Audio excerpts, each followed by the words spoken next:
Hey, this is the moment we've all been waiting for. Study session number 2. Okay, Buck's traction. What does it prevent? It prevents muscle spasms pre-op. So it immobilizes and prevents muscle spasms. What is presbycusis? What's that? What's presbycusis? Presbycusis is loss of hearing in older aging patients. Okay, I want to take out your NG tube. What do I get you to do? Hold your breath. Give me the early signs and symptoms of heart failure.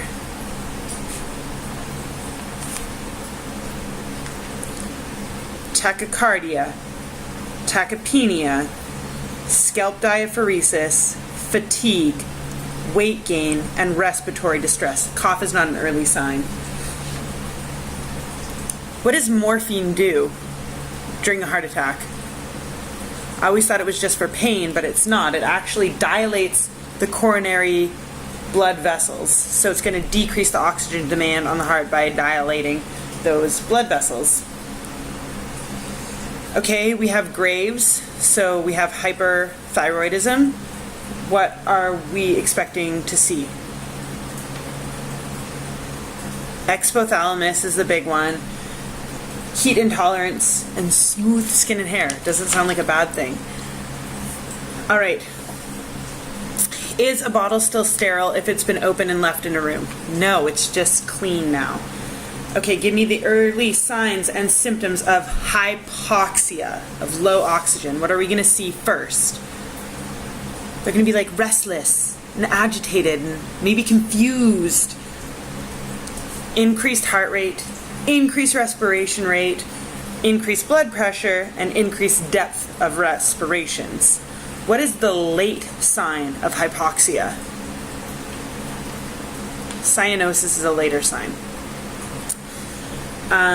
Calf care, let's be sure we're using disposable wipes. Don't be rinsing off your cloth. You can use Sims positions for calf care. If we have water toxicity, what are we expecting? Diaphoresis, there's too much water, like sweat that shit out. We might be weak and dizzy and pallor. I don't know, water's white, you might look white. And respiratory distress, right? We know that we have fluid overload, we can't really breathe that well. So don't give yourself a 3-liter enema. How often do you want to change a wheelchair position? Q 1 hour. How often do you want to change bed positions? Q 2 hours. What's a Schnellens test?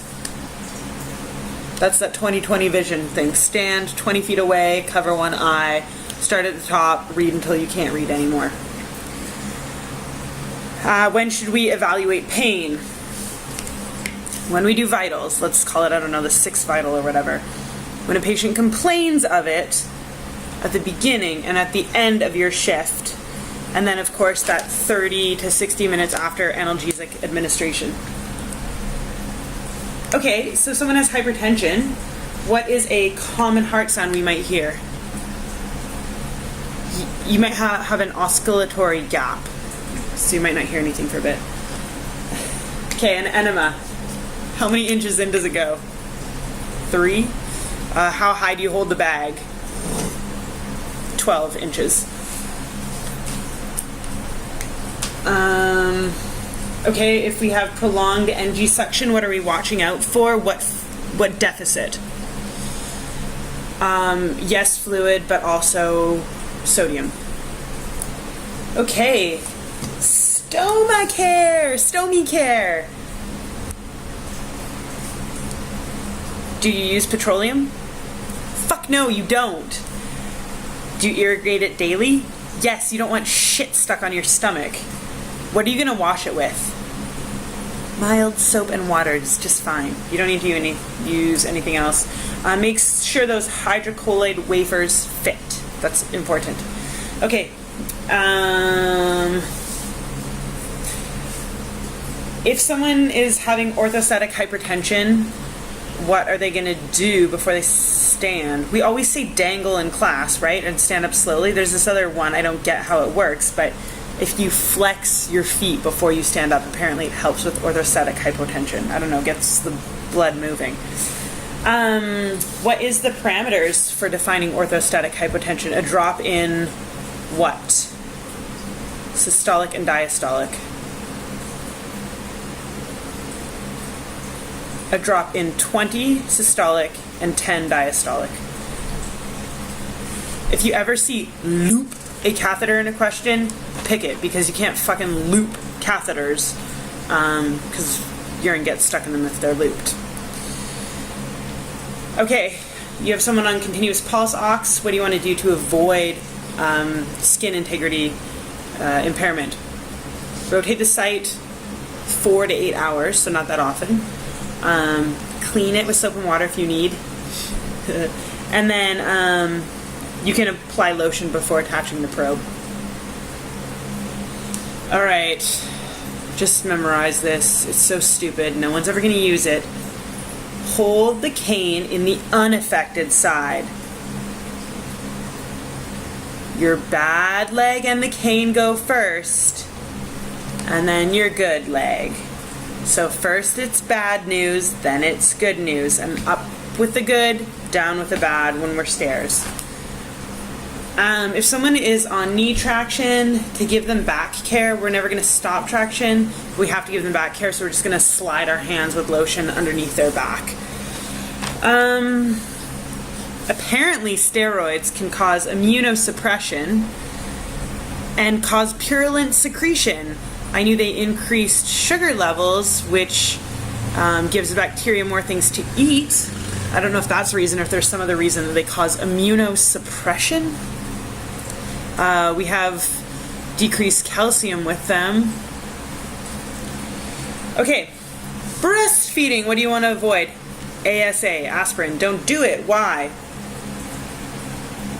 What if your little baby gets a virus? They're going to get that Ray's syndrome, hepatic encephalopathy. Remember, ASA and viruses do not mix in small children. All right. Okay. If we are giving antacids during a C-section, we want the gastric pH to go above 2.5. Normal gastric pH is 1.5 to 4. Okay. So if we have a blood pressure drop, heaven forbid, in an epidural patient, what do we do?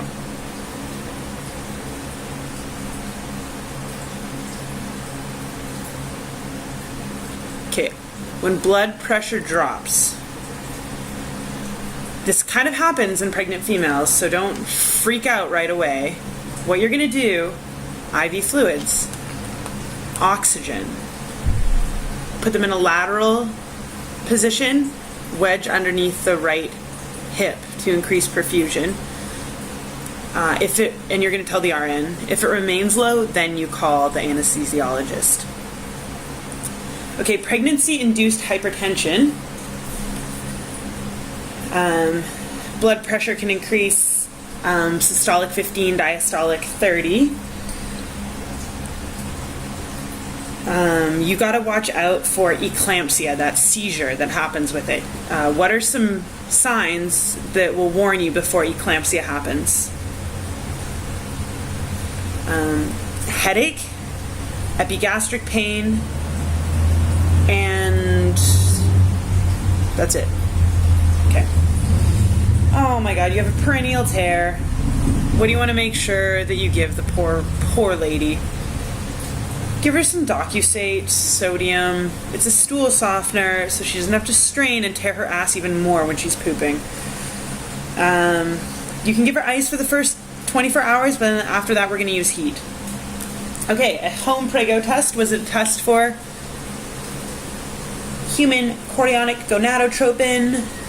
When is it accurate? Like a week after conception, 6 to 8 days. It's the best 2 weeks after gestation or after your first missed period. Post-birth, it's super common to have a fever of about 38 Celsius or 100.4 Fahrenheit. What are you going to do first for that common fever? Make them hydrate. They're probably hypovolemic. They've lost a lot of fluid during that whole birthing shit. Okay, PKU. Oh my god, here it is again. Alright, what is PKU? An inborn error of metabolism with increased amino acid phenylalanine. Okay, what does PKU cause? Mental retardation. That sucks. How do we test for it? It's mandatory in all 50 states, and you're going to test after the baby ingests milk. Remember, it's an error of metabolism, so test after they're metabolizing something. So the milk, you test right after that. It's autosomal recessive, so we can't test the parents to see, well, just the mother. We can test the parents and then do a Punnett square to see their percentage of getting it.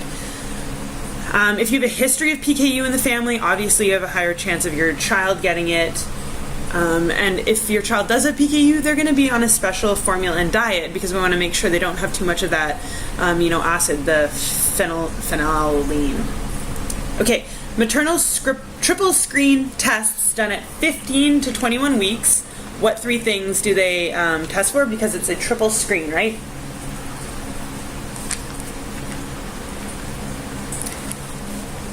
AFP, alpha fetoprotein, human chorionic gonadotropin, maternal unbound estrogen.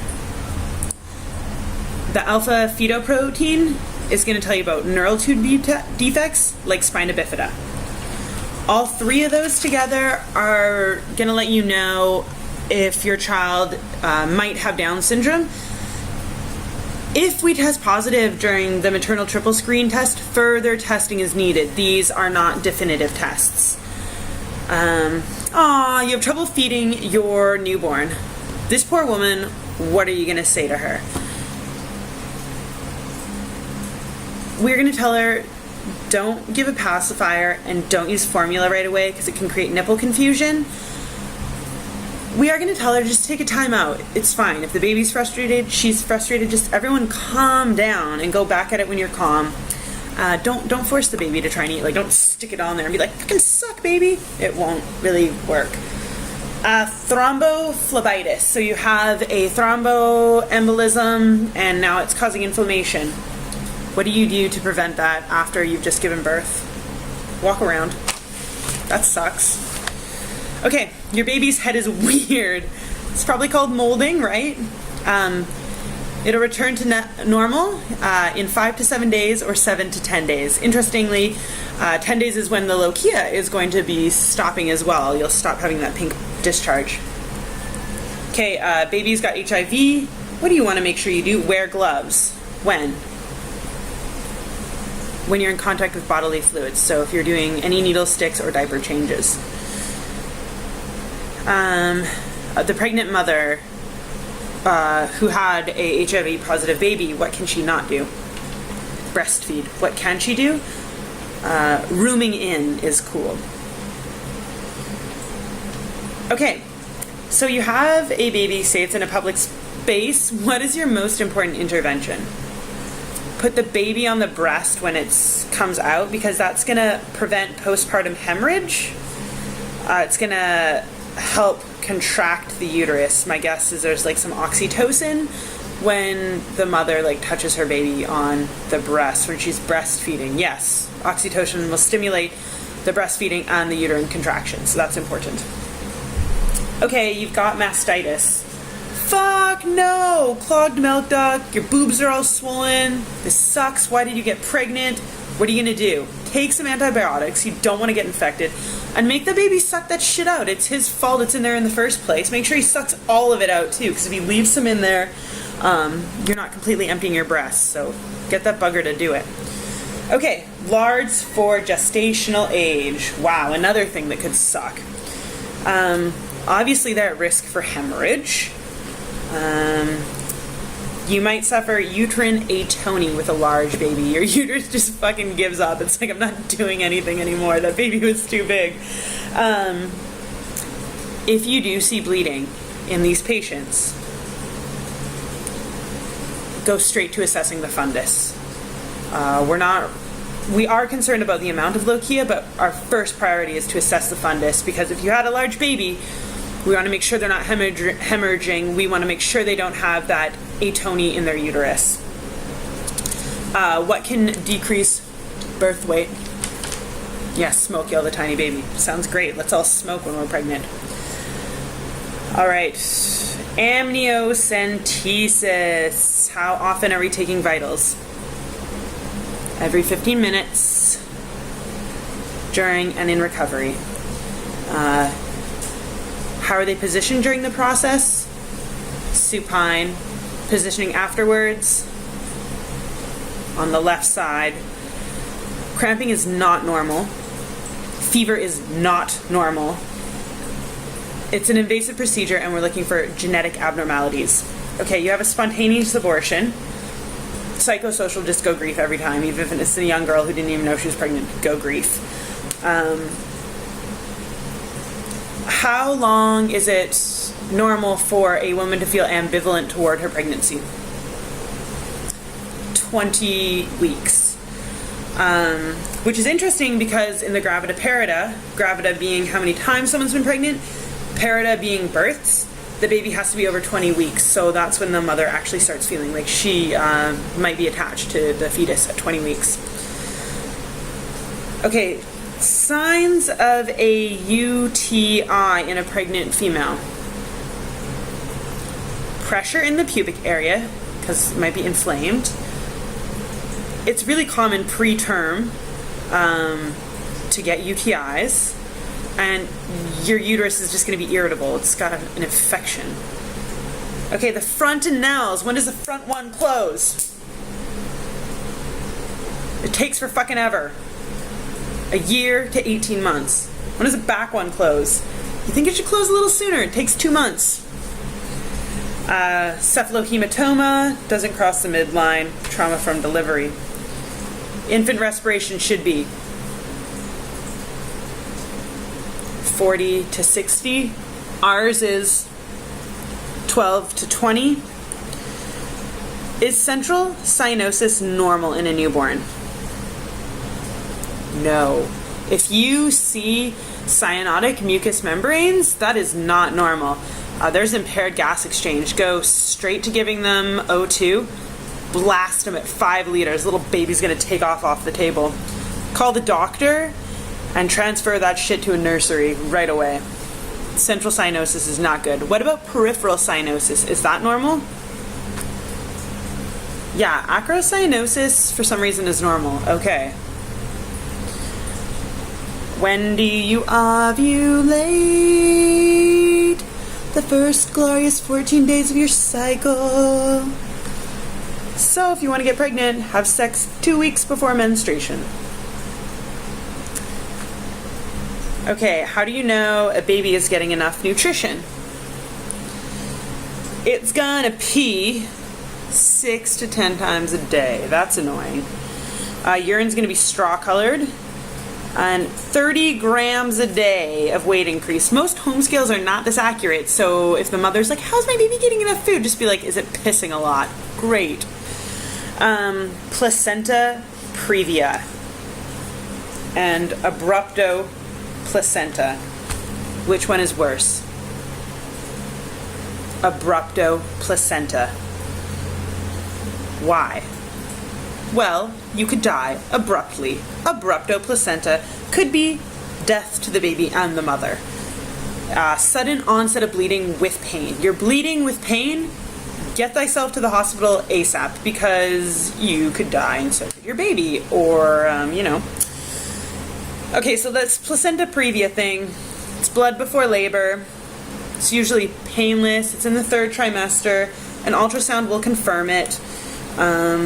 It can be constant, it could be intermittent, it could be dribbling, it could be gushing. It's going to be bright red, and always when we're losing blood, we're at risk for hypovolemia.